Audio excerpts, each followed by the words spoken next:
be a pro, period. You show up, you know your stuff, you're ready to work, you're ready to change it if need be, but you're ready with good ideas. You know how the camera works, so you know what to do to help out the cameraman in their job. Meanwhile, you're still doing your job too. You are still making sure that you get your emotions in the right place to perform what you're supposed to perform. But if you can keep mind on their stuff too a tiny bit and help them out and help, as you said, help them get their day, that makes you an asset in a big way. As you said, be a solution.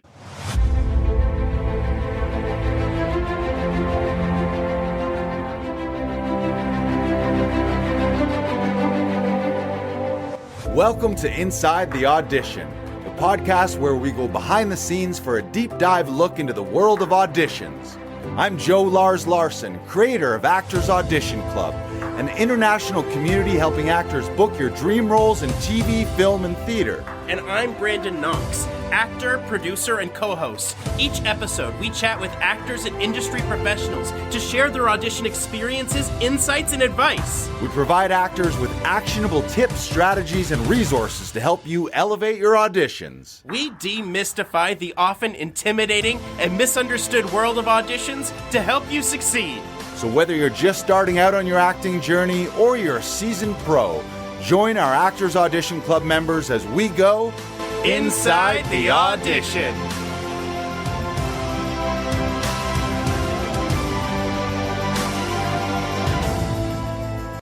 Hey actors, are you ready to take charge of your acting career? Start tracking your audition progress with our free audition success tracker tool from Actors Audition Club. This incredible tool has been designed to help you log every audition, review what worked, and highlight your areas for improvement. Tracking your audition journey is a key to growing as an actor, and this incredible tracker tool makes it easy. Download your audition success tracker today at actorsauditionclub.com/tracker. That's actorsauditionclub.com/tracker, and start building your roadmap to audition success today. Hey, it's me, Joey Freddy Larson, and today we've got a very special episode in a series of episodes featuring some of the cast and crew from a new horror anthology series called Tales from the Void. I was lucky enough to be cast in a lead role in one of the episodes on Tales from the Void, so I thought, why not have some chats with some of the cast and crew, creators. You can watch Tales from the Void on Screambox in the US. That's the streaming site Screambox. In Canada, you can watch it on Amazon Prime and also on Super Channel. It is a horror thriller anthology series, super cool in the realm of Black Mirror, Twilight Zone, Outer Limits. All of the stories are based on the Reddit subthread No Sleep, which features some real creepypasta type stories. Again, if you're a fan of No Sleep, you're going to love this show. So enjoy today's episode featuring one of the cast and crew from Tales from the Void. My episode is the premiere episode called Into the Unknown. I know you're going to love it. Check out Tales from the Void on Screambox or Amazon Prime Super Channel. Here comes the episode. All right, we are here with today's guest. I'm excited for this one. This is Martin Roach, one of my co-stars from Tales from the Void, Into the Unknown. What's up, Martin? Not much, Joey. How you doing today? Good, man. Thanks for agreeing to be on this. This is Inside the Audition. We're going to talk a lot about Tales from the Void. I want to get into your brain since you've got 30 plus years experience in TV, film, voiceover as well. But first, can you just take a few minutes? I always love hearing people's origin story to how they got into this weird, wacky world. All of us have a different story, whether it was a child actor or a lot of people, this is a second or third career. You've been at it for a long time, so I know you started young, but tell us, how did you get into this world? Well, geez. Well, I guess it was that thing that I always wanted to do. I wasn't a child actor or anything like that, but I did do some stuff in high school. I was, drama club kind of kid. It's kind of that dual citizen, semi-jock, semi-actor, jack of all trades, master at none. Decided that anybody that really went for it as an actor was absolutely nuts and out of their mind. Why would you do that to yourself? Too crazy, too hard, too difficult. F that. And decided to do radio. So I went into radio and television for school. But while doing that, we had to make our own productions. So we had to act in each other's productions. And I, acted in my friends and in my own. And then everybody was asking me to act in their productions. And I was like, damn it. Like, I really like this. So made the decision, dropped out, started working as a bartender. Well, I was already working as a bartender in school anyhow, but continued that and just started taking courses around Toronto. Got to a point where I thought I'd learned enough to start something, but I just wanted something to push me over the edge. So I went to New York and did some school down there. Came back, sent out the resume, probably 50, maybe 60 or 70 of them. And one agent responded. Wow. Yeah. Like one dude out of 50, 60 of them. And I'm still with him, still my agent. Amazing. What a great lesson for people to learn. Yeah. What did you do? Like, were those all sent out at the same time, or was that like Oh, you had gotten 69 no's and then finally got a yes? How did that shake down? I sent out a bunch at a time. I probably sent out, I'm thinking like groups of 20, Right. as I got back from New York. It was just like, okay, that's enough, right? You send them out and a week later, nothing. And this is the days of mail. So a Right. week was plenty of time. Yeah, you know? not to date Uh, yourself or age yourself, but yeah, you came from you're from a different era. exactly. This was Oh, yeah. pre-internet, Oh, pre-social media. So this was this is pre everything. packages of physical Yeah. headshots and your Yeah. resume. Was there ever like a 100%. VHS of a demo reel? Was that a thing? No, I had nothing. I had zero. All I had was what it said on my resume. There was a couple of student films that I had done with people that I changed the names because one a producer slash director wouldn't change the name of something that it was just one of those horrible titles that nobody could ever live by. So I just said, no, it's now this. No, Nice. nobody's gonna find this, right? Right. Luckily, nobody There were looked it no up. fact checkers looking through student film Exactly. archives. Exactly. This is 1995. Fact check wasn't a word. No, Right. that exists. Yeah, I feel like a lot of our words in 2024 weren't words 15 years ago. Yeah. Yeah, they're all new, man. I can't keep up with them anymore. Yeah. I just can't. I'm old and I'm okay with that. So you landed an agent, somebody took a chance on you, said this kid's Yeah. got something. The sparkle in your Yep. eye and the headshot, maybe? Yeah, that was it. The sparkle in my eye. Actually, really, call it interesting or not, but I did my audition for him, and he told me something really interesting. At least to me, it was interesting. He said, "Okay, I like what you got. You got a good look, versatile. You could probably be bad guy, good guy, whichever." But he also said, "I don't have you on my resume right now. If I did, I wouldn't have even looked at you." Say that again. What did he say? He said, "I don't have someone like you on my resume right now." Like on his Meaning roster, you mean? on his roster. Yeah, sorry. Right. I meant roster, not resume. He Gotcha. didn't have someone with my look. He didn't have a young black man. And because remember, this is the 90s. There truly weren't a great deal of me running around. There Right. wasn't a lot of black actors in Toronto. And he said, if you're white, I don't know if I could take you on because I have you this many times. Hmm. But I don't have you, so let's take a shot. I think we can do something. And I started working within 2 months. I nailed a couple of, well, one big movie and another, like a small role in a big movie and a big role in a small movie, almost right off the bat. Like one was in January, one was in February. And my friends that were already actors, they all told me one thing, bro, it doesn't work this way.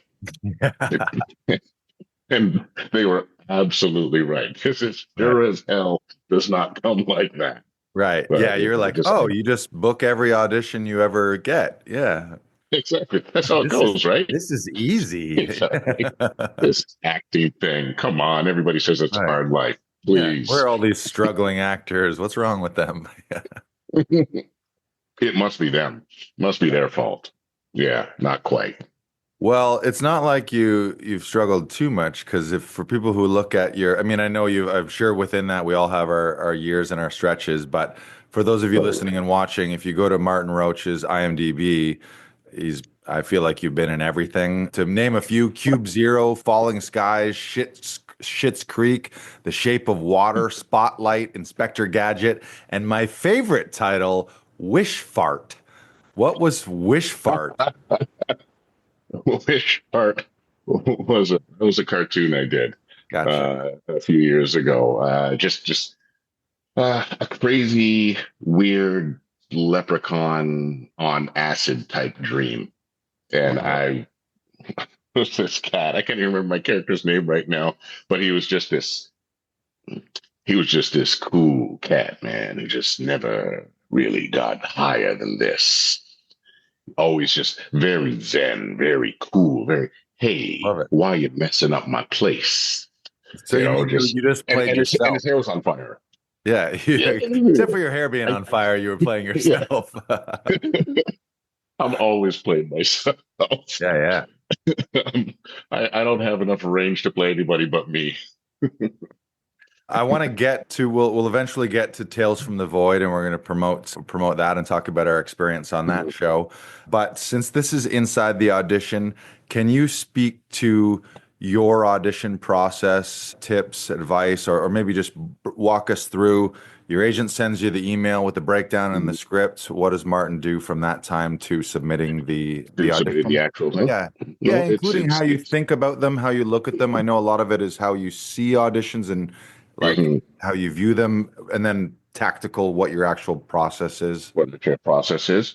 Well, my process has changed over the years. Well, it's finally changed, I should say. It used to be, when it first started, dating myself again, I'd walk up to the Staples to get the facts and pay them The what? The what? like the facsimile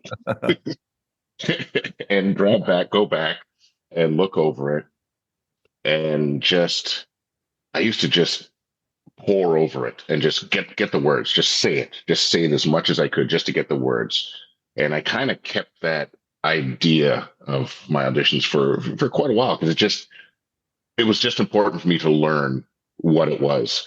And I never thought super intentionally about what was going on. I would just let a lot happen subconsciously because once I know the words, the actions, they just kind of take care of themselves to a degree. I mean, depending on the role, depending on how big the role is as well. If it's a 10 liner, okay, what does this person want? Where's he going?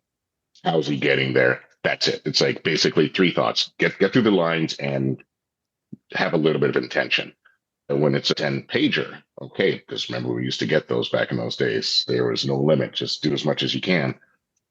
Then getting the lines was much more monumental.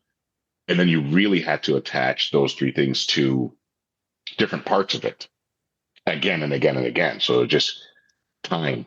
Time was always my friend. I got to a point where I was auditioning for four times a day, 3 or 4 days a week for a few years. Back in the busy days. I mean, I wasn't nailing everything, but I would I'd look over everything at night. And this is between commercials and movies and voiceovers. So, I mean, it's not like I have 10 things that are 10 pages or five things that are 10 Right. pages. Some things might be just a few words, but I'd look over everything at night, but I wouldn't memorize because I'm a procrastinator and I'm a last minute guy.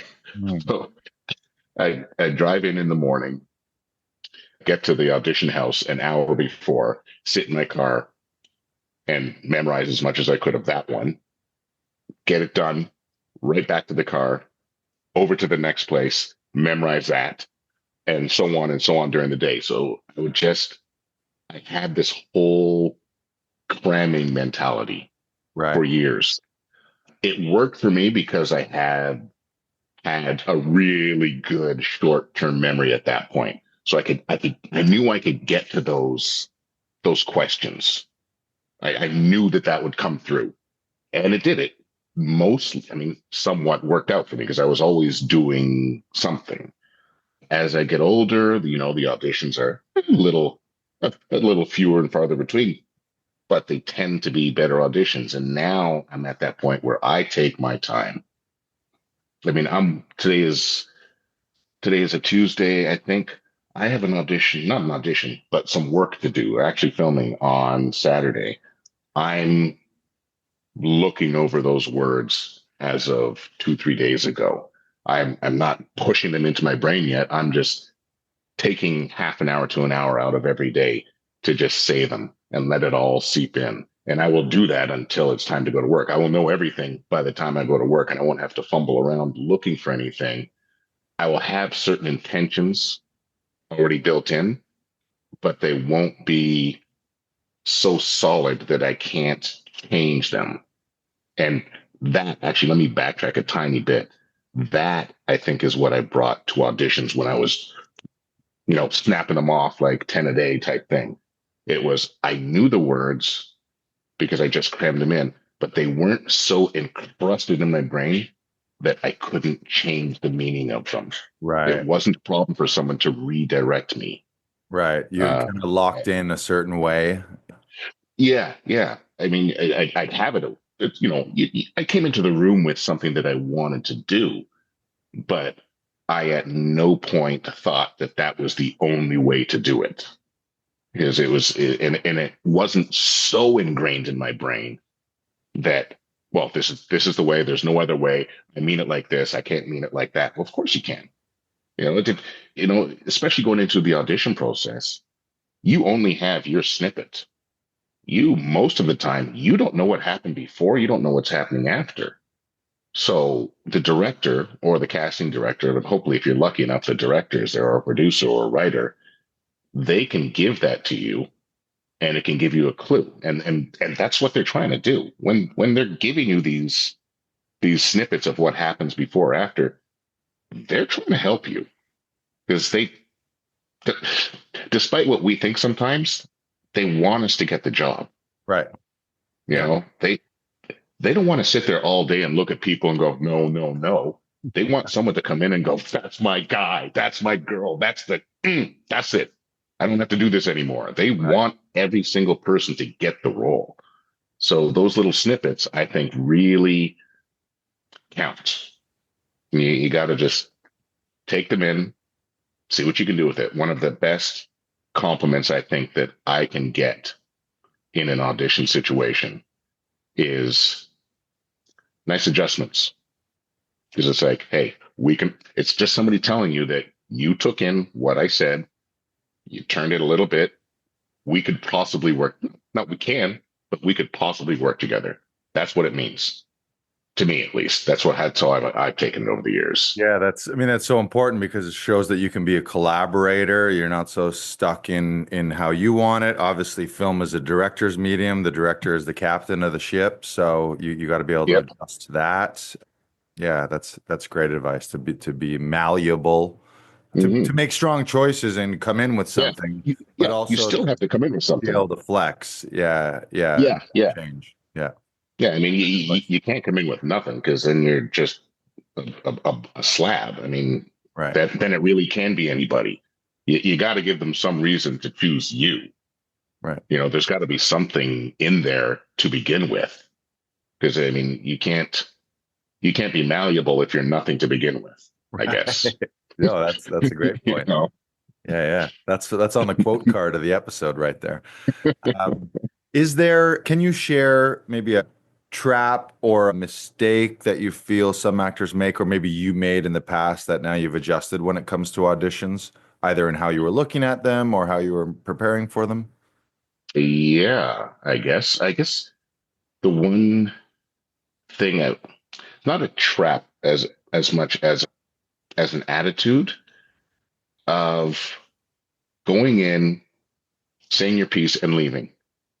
Ask to do it again if you really weren't happy. if you part of you just like, I never got to what I was thinking to where I wanted to go. I mean, yes, they have a busy day, but it's your shot. I started to later on in my career just say, hey, you know what? Can I just do one more? And I started to do that more because that is what we do on set sometimes. Mm. The crew may be happy, the director may be happy, but sometimes you're not. And so you just say, hey, you know what? Can I have another? I just really feel like I could deliver something else. And sometimes you can, and sometimes you can't. That's just the way it is. It doesn't always work out for you. Right.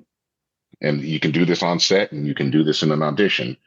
You can ask, but I mean, I don't know how worthwhile this is anymore because we audition on tape and True. not in person anymore. So I mean, I don't know who you're asking besides yourself.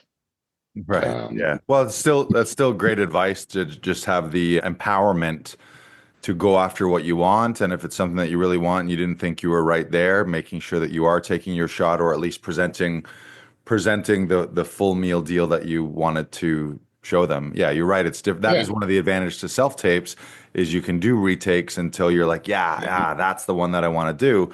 Yeah. And in an in person, if the first take doesn't quite go, like now a lot of our in persons are via Zoom, so it is live, but it's via Zoom. So I Yeah. think that's the common spot where Yeah. it's often one and done, and okay, great, yep, thanks. And yeah, having the Yeah. courage and confidence to at least ask for what you want Yeah. rather than be like, did you like it? Do you want more from me? Should I leave? Should I Yeah. stay?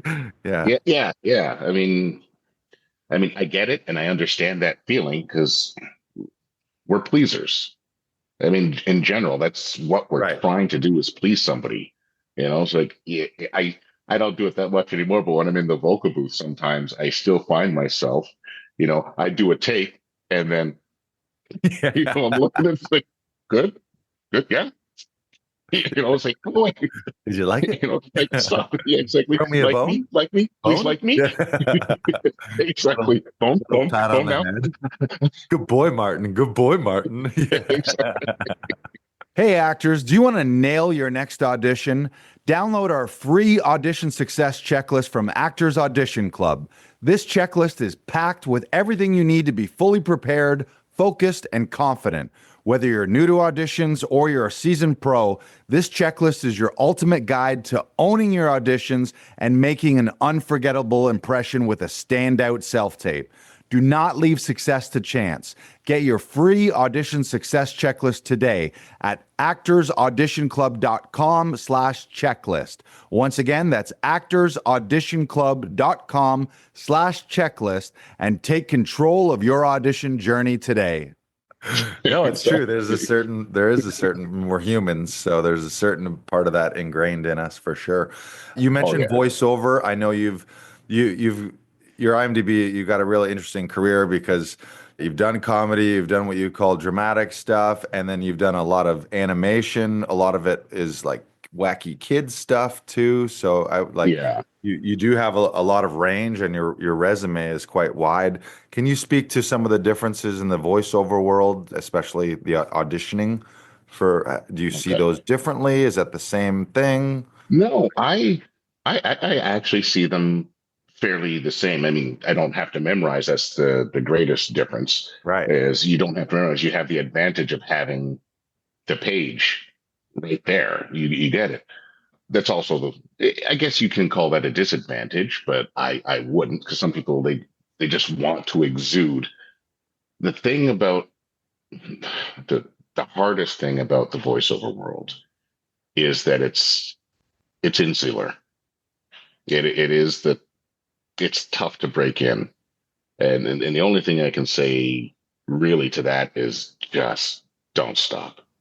Like keep knocking on the door, keep training, keep banging it down. Because if you've got one job in the voice world, you can get another one. It's not going to be easy, but it's going to be harder to get into than camera for most people. Right. The people on the inside of the industry, they want to get into the studio and get out of the studio as fast as they can. So the reason they go to a lot of the same people is that they just already know that. Right. They Yeah. they Proven know that, entity, okay, proven asset, easy to work with. yeah, Yeah. Wasn't a yeah. nightmare. That being a nightmare does not help anybody. Right. Right. Yeah. I don't care how talented you think you are. Right. I don't think being a nightmare even helps the quote unquote stars who are supposedly nightmares, because it still, surprisingly, it still limits their ability to work. I mean, sure, they only have to work once every 2 years. That's the difference. So we think, oh, they're working all the time. It's like, no, no. Other stars are working twice a year, three times a year on big moves. Everything. You see some people, they're working once a year. Why do you think that is? Because nobody wants to work with them. It does affect them. It really does. So if you don't think that's going to affect you down way down here where we are, Right. good luck on that one. Good luck. Yeah, there's a big, like, I mean, I think it's like any industry, you've got to be a good human being first. And yeah, there is that weird, some people have the certain entitlement, like, oh, I've been around long enough, so now I just get to be a diva or whatever. But really it's like be a good human, build good Hmm. relationships, be a problem solver or solution to people's problems. Certainly don't Yes. don't be the problem. I mean, you think about Yeah. TV and film sets, there's so many moving parts, so much time pressure, so much money pressure. Are they going to get Yes. their days? So the more you can be the person that makes it easy and makes it smooth and flowy, and that Yeah. that is just that makes you such an asset. Yeah.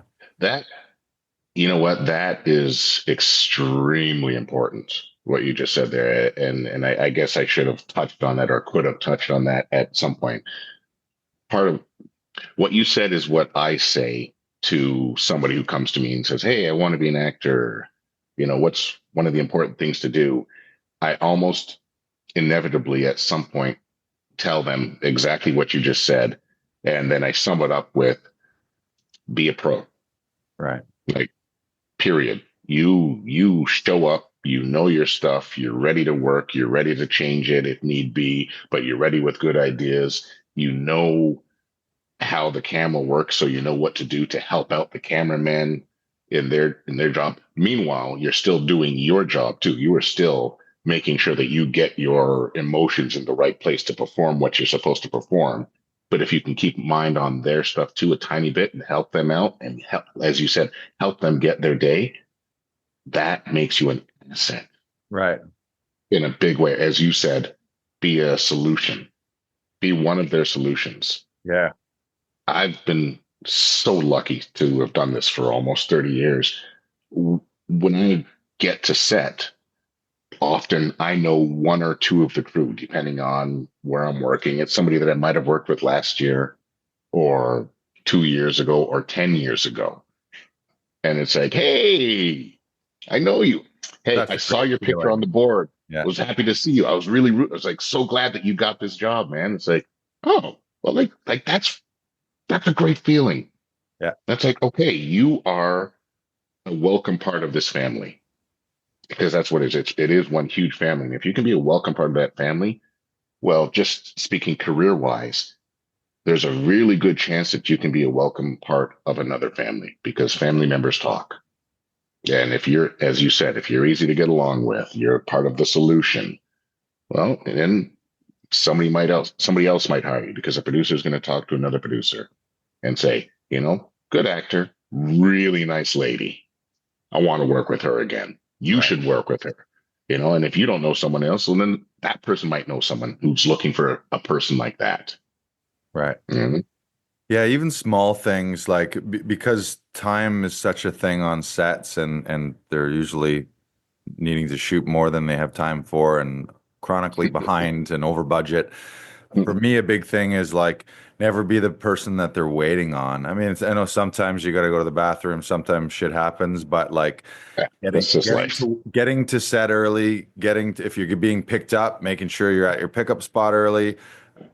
things like getting the wardrobe early, getting to the, like, I love to get to the sound guy a little early and get mic'd up so that an AD is not like, oh, where is he? Oh, what? You're not mic'd up, and then the director's like, okay, we're ready to shoot, and you're still dealing with Yeah, wardrobe and sound, like just little things like yeah, that where I'm on the ready, or communicating with either an AD or a PA that, like, yeah, I'm going 10-1 right now, or I'm going to grab a bite. hmm So just people have yeah, tabs on you. And then so when they look, they're not yeah, like, oh shit, where the fuck is this guy? yeah, Busting yeah, it. yeah, exactly. Yeah. It's a moving parts industry, and you are just one of those moving Right. parts.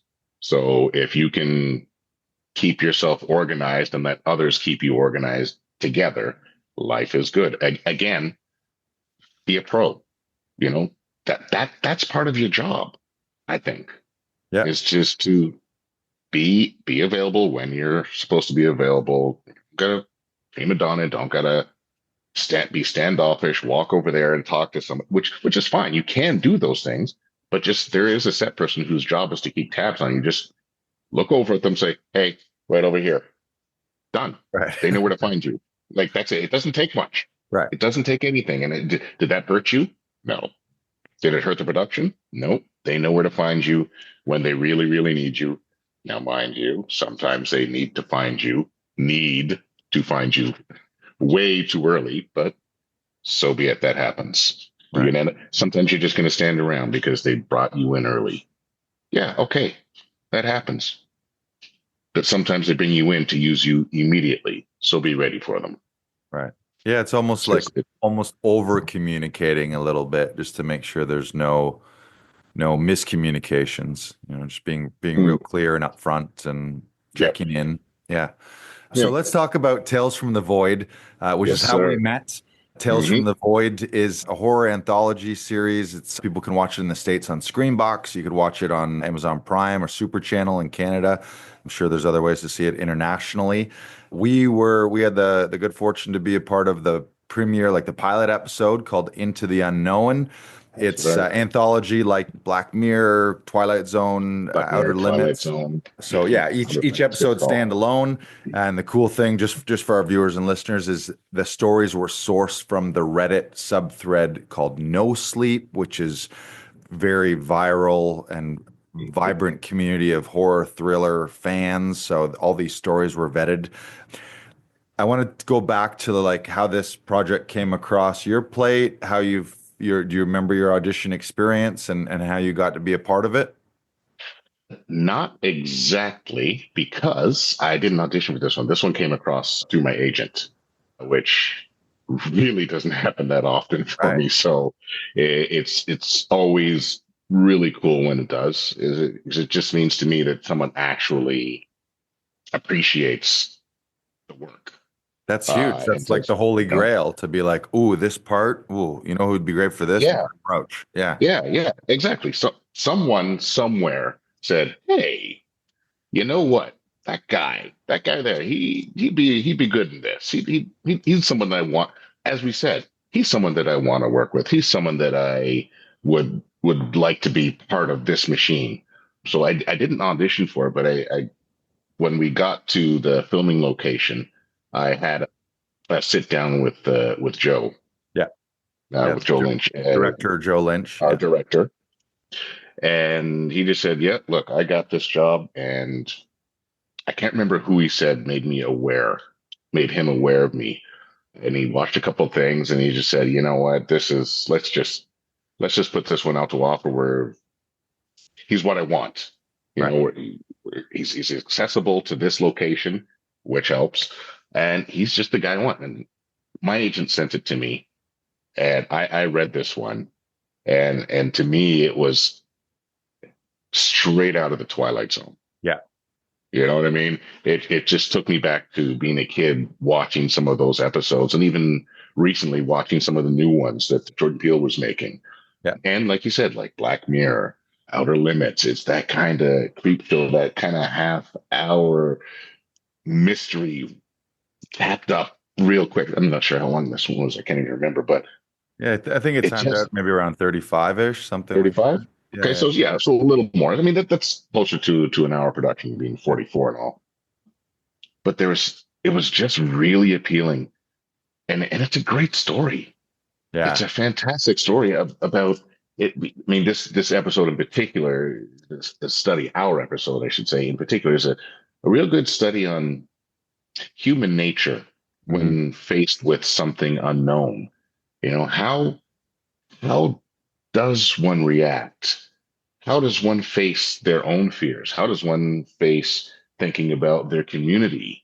How does how does one deal with others in their community that are facing that same thing in a totally different manner than themselves?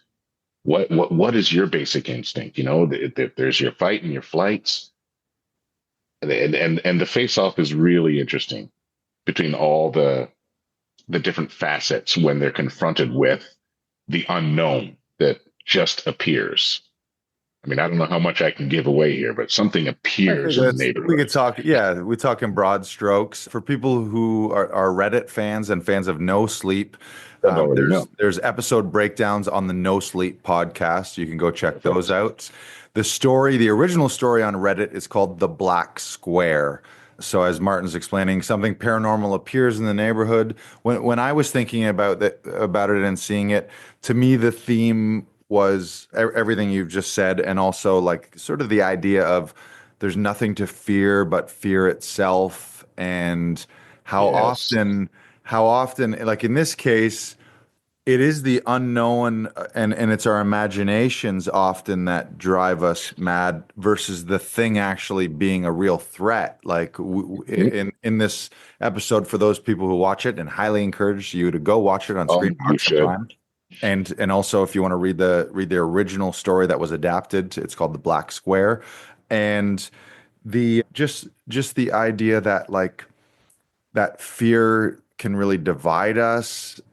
We just react in weird ways, like as humans. I mean, there's a lot of that going on in the world and in the US right now, the division Hmm. of the enemy within or the enemy Yep. across the wall, like the this guy's stealing your job, like all those kind of things Well, where all of a sudden neighbors are pitted against each other, and those are neighbors mhm. that if you really look at it, they're way more similar than they're different. They like Yep. everybody wants, what do you want? You want peace and harmony and love with your family and ability to make some money, put food on your table and a roof over The your table. house. And that's what we all want, but we all figure out ways because of fear where we think someone's a threat or Yeah. someone's taking something away, and then we do stupid things. And the thing I loved about this episode was it was life isn't black and white as in a sense as this is the bad guy and this is the good guy. Yes. Good Yes. people make bad decisions and make bad choices. People who have in the past made shitty choices redeem And themselves turn and around then and make make the good good choices. choices. And it's really this ebb and flow of gray areas, and people do, Yep. like, we're all human. We all have a shadow side and a light side. And I think this episode really, like, I think for viewers, and I hope for viewers when they look at it, they had a sense of like, well, who's right and who's wrong and who's the good Well, guy, who's yeah. the bad guy, like, and that's life more Well, so it than should. he's the bad guy, he's a good guy. Oh, absolutely. It is matters of gray. The whole thing, you said it perfectly. The whole thing is matters of gray, and there's nobody's really the bad guy or the good guy. It's just there's just subtle differences. And something that you touched upon that I kind of want to just hit again and Yeah. reiterate is that this fear is unreal to a degree. Fear is something that's in our own heads. It's mostly It's not, imagination. you Yeah. know what I mean? Fear is 95% imagination. It's what you're imagining someone is thinking, doing, or what's around the corner. I mean, yes, fear is real when there's a snarling dog jumping at you. Right. That's not imagination. That's like, he's attacking, I'm going to die. That's a little different, but the fear that we're talking about here, it really is just fear that's just conjured up from within. Right. Well, And it's to the and episode, the fear of the unknown, into the unknown. Yeah. Which is the exactly. scariest thing ever.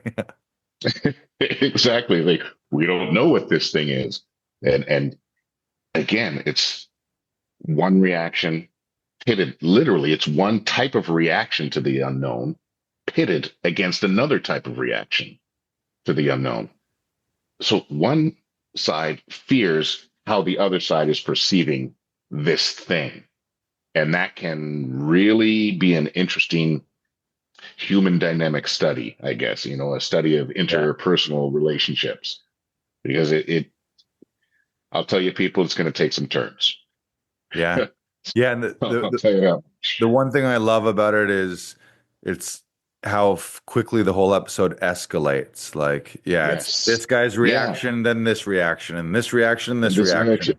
until like Yeah. really the shit has hit the fan and Yeah. nobody is in a place that they really want to be by the end. Yeah. Yeah. And you're right. It happens really fast. And I think that's what's very true about it. That's what rings true is that sometimes we get into these situations as in society at large, where these reactions just happen on top of reaction way faster than we think it's going to. Right. And things get escalated exponentially long before anybody thought they would. Yeah. And then And people are like, whoa, then, what are we then we're all doing left on here? an edge. How do we Yeah, get yeah, here? exactly. Yeah. How did we get here? How are we on this teeter-totter 18 stories up, with no safety net? How did that happen? Like, well, we didn't think, and we just reacted on top of reactions. Maybe we need to slow down. Maybe we need to ask questions of each other a little more. I think you have to watch something like this with a lot of questions in your mind. I don't think you have a choice but to watch it with a lot of questions because it's going to raise a whole bunch. You will walk away going, well, how could that have happened? How could this have happened? What would have happened if somebody did this? Why did that person escalate this thing like that? Why was that person poo-pooing that? I think you're going to walk away with a lot of questions. Yeah. Well, I mentioned this to you briefly, if you remember, I think at some point in the airport on the way home. A lot of times when I'm on set, I mean, I'm there to do my work and there to learn, but I'm also noticing other people and wanting to pick up good things from other people. A few things to you, your stillness and your groundedness, like just so still. You had a gravitas to you. I mean, you are like that yourself too, where there's a strength and a stillness and also a quietness and a calmness to you, like a power, but a calm and still power. Your prep and when you were on set, just like the calming presence and also a little bit the voice of reason, which I think the character bleeds into Martin and Martin bleeds into the character in real life. Yeah. Actors, are you ready to shoot your strongest monologue yet? Join our free monologue challenge. You'll learn to tackle monologues with expert guidance and professional insights. This is perfect for new actors and seasoned pros.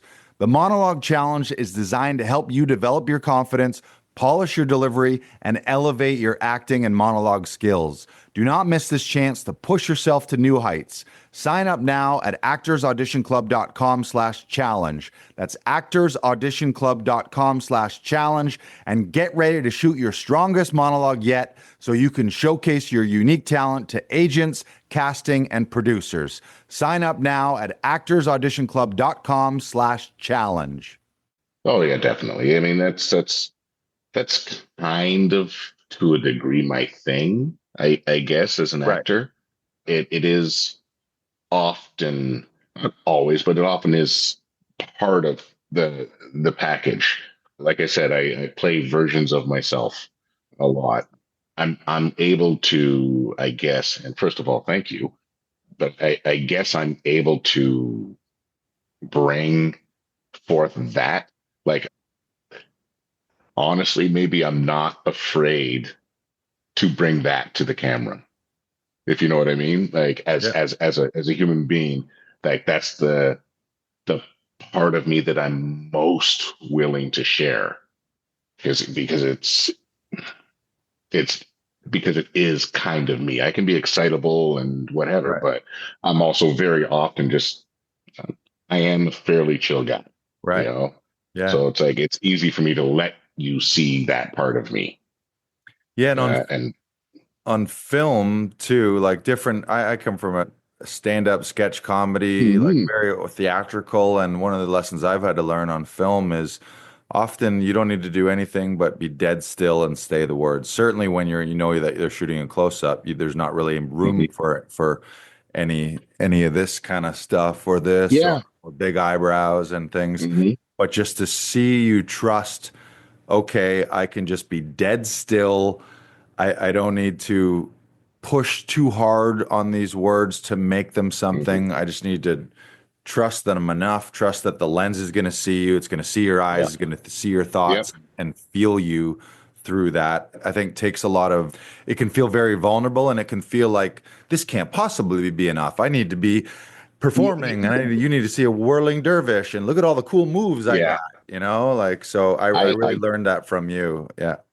Oh, thanks, man. Well, you know what? I think again, to go back on it again, it kind of also comes from those early years of auditioning so much of just getting the words in, and you don't have time to get all of this Right. stuff going on because Right. it's like no, you just want the words and your face. Right. And now that we're in the era of what do you call it, self tapes, now that I have to watch myself, I see it a lot more too. I actually see myself and say, no, you're moving too much. It's like I really and I can hear it.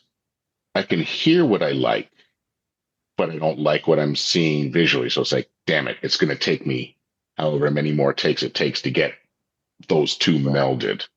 And and also I guess I've been blessed with a lot of decent directors who they just tell you what they want sometimes. Right. When you're sort of giving it to them, they just go, "Hey, yeah, yeah, just don't move so much, calm." Like it's Right. when you have this deep voice and you do play authority figures a lot. They tell you, "Hey, man, your authority is just in being there. Right. Like you come across. Like if you just say it, it'll come across that way. You know, I don't. You don't have to exacerbate it by that by the hand gestures or the face or Yeah. whatever, which Shoulder yeah, shrugs. Yeah. All this yeah, exactly, gesticulation. yeah, but I mean the thing is I do like to do that because that's also me in my regular life. I was a bartender for 20 years in the meantime with all this stuff, so part of the gig was, hey, tell a joke, Yeah. Talking with your get this guy hand. from the back, talk Yeah. from the hand, hey, right over that way.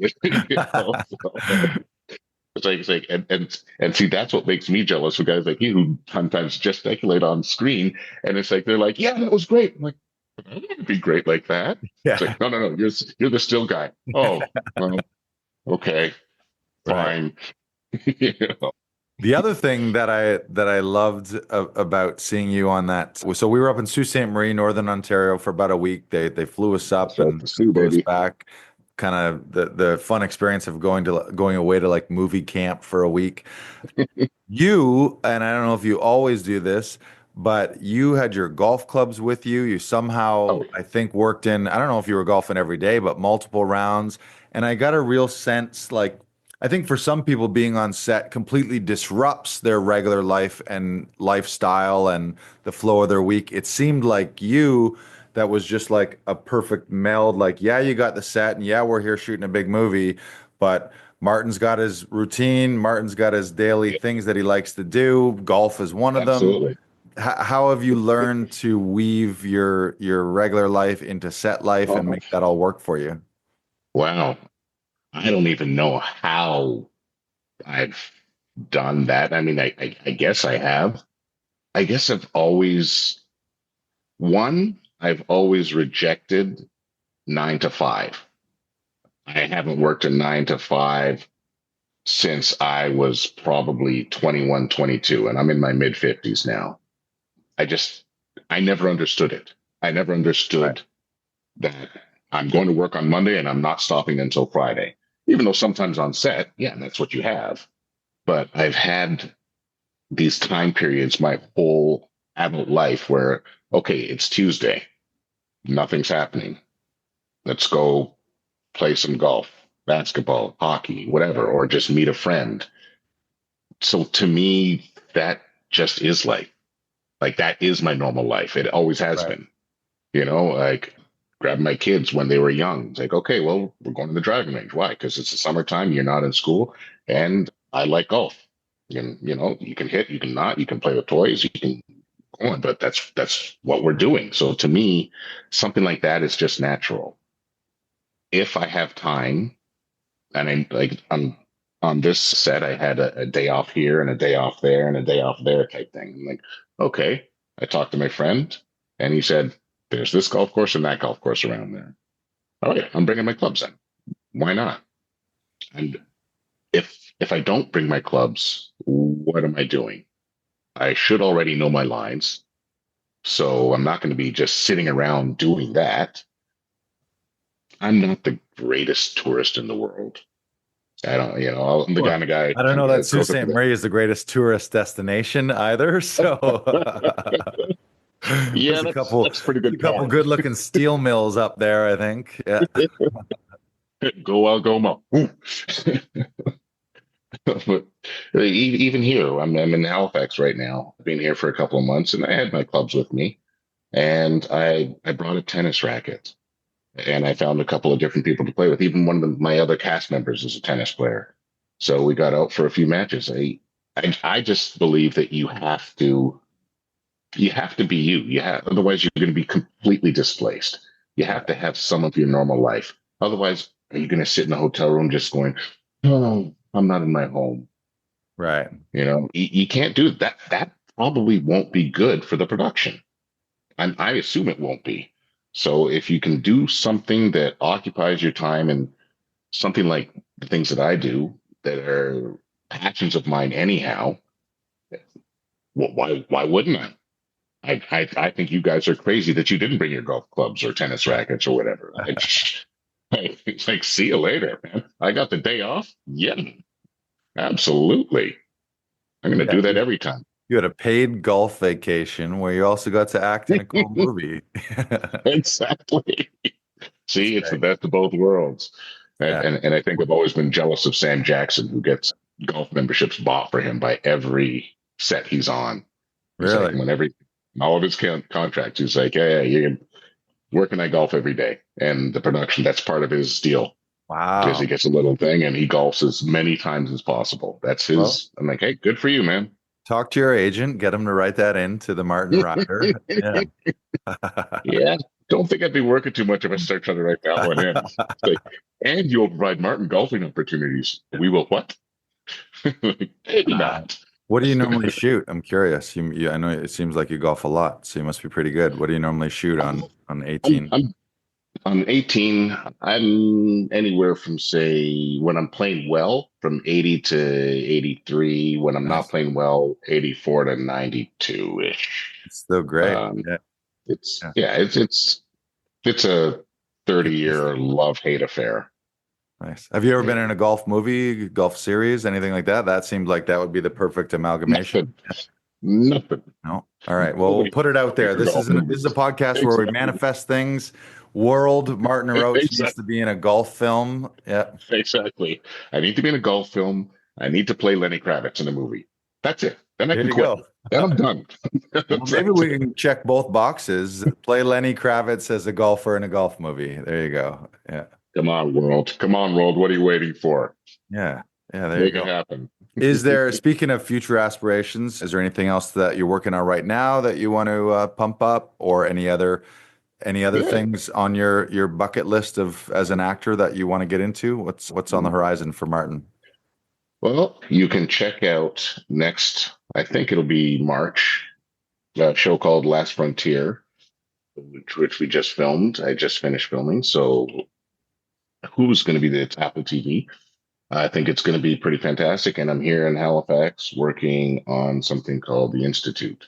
So it's going to be an MGM show next year. So there's two great opportunities to see me do, some acting stuff. After this, I'm gainfully unemployed like the most of us, which I kind of like sometimes. Aspirations, I really would like to do a sitcom. Yeah. Quite frankly, I Yeah. just because I don't do it, and I'm not the funniest guy around, but I think I have some things to contribute that I'd make a good, decent character on one that was, Right. that I don't even have to be a regular. I want to be the guy that shows up every 3 episodes and Yeah. just plugs away at something. Yeah, I I could think that'd be easily a see lot you of on fun. like Brooklyn Nine-Nine. I could see you in that world. Yeah.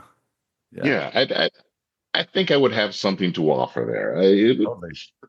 I mean, the thing is, I can see, even though I have done comedy, it's not really my world because I'm not a funny guy. Like you're a funny guy. You can pull it off. I've sat around with comedians before. I remember once shooting a commercial with 5 comedians, and it was a 2-day shoot. And oh my God, I thought I was going to die because they just never stopped. Could be They exhausting. just Yeah. it was exhausting, but it was great. But it was bizarre. It was wonderful. It was like, please shut up. Please. Right. Please Just shut up. No, bits don't, on bits don't on shut up. bits on Yes, bits on bits on bits. bits on Yeah. bits on bits. And I'm just like, okay, I knew then, this was probably 20 years ago. And I'm like, okay, I don't got that. Like, I just don't got that. I got a little joke here and there, and I've been telling the same jokes for 25 years. I mean, I tell them well, but I've been telling them for 25 years. Right. Where's the best So, spot for somebody to connect with you on social? best spot is Insta. Instagram? At this moment. Yeah, yeah. At Roachmont Motel. That's the easiest way to get a hold of me. Okay. Roachmont Motel. We'll link that up in the show notes as well. Any final thoughts, advice to younger actors, or you could frame this as advice to your younger self? Parting words of wisdom? Parting words of wisdom. I would just have to harken back to what I said earlier, and you mentioned it too. Just be a pro for real. It will only behoove you. And in addition to that, you're never necessarily auditioning for the role that you're auditioning for. You're auditioning for the next part. Because even if you hate this audition that you're doing, do as good a bloody job as you can because you don't know who's going to watch it. You back to what I was saying earlier again, you don't know if this producer has a friend who's a director that needs someone like you. It might not manifest for 6 months, a year, 2 years, but eventually it does. Word gets around, people talk. It doesn't matter. Same thing when you're on the job. If you hate the job, be a pro. Do as best a job as you can. Do the part justice because that is the best audition you're ever going to do for the next part. Mike? Somebody's watching. Somebody who may hire you is watching. And that's really it, I think. I mean, that's the essence of what we do. I mean, you want to do a good job for the sake of doing a good job, to prove to yourself that you can do this and to do this thing that we do, that we were born to do. So do it well. Get another job. All right? It's just that simple. It's just that simple. Just be amazing. Yeah, exactly. Come on, be brilliant. We can all do it. I don't know what the big deal is. This has been great, Martin. Thank you so much for hopping on. Make sure that everyone watches Tales from the Void on Screenbox, streaming in the US, or on Prime and Super Channel in Canada, or Google it. And That's right. So there's no reason not to see it.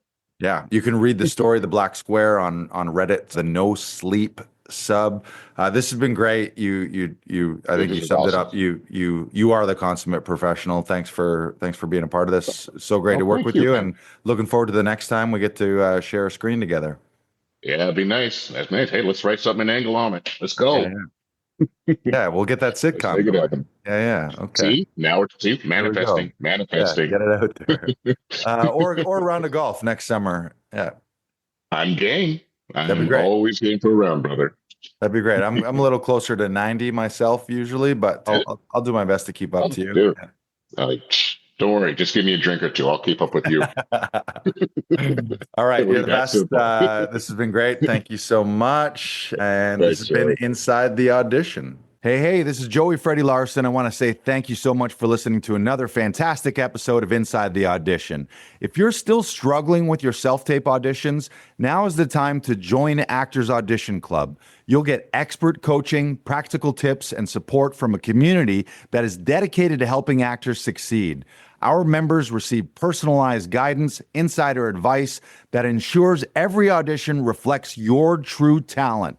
If you're serious about booking more roles and leveling up your audition game, Actors Audition Club is the place to be. Visit www.actorsauditionclub.com to join today and make sure that you make your next audition count. Once again, you can join at actorsauditionclub.com and we will help you shoot standout auditions in less time.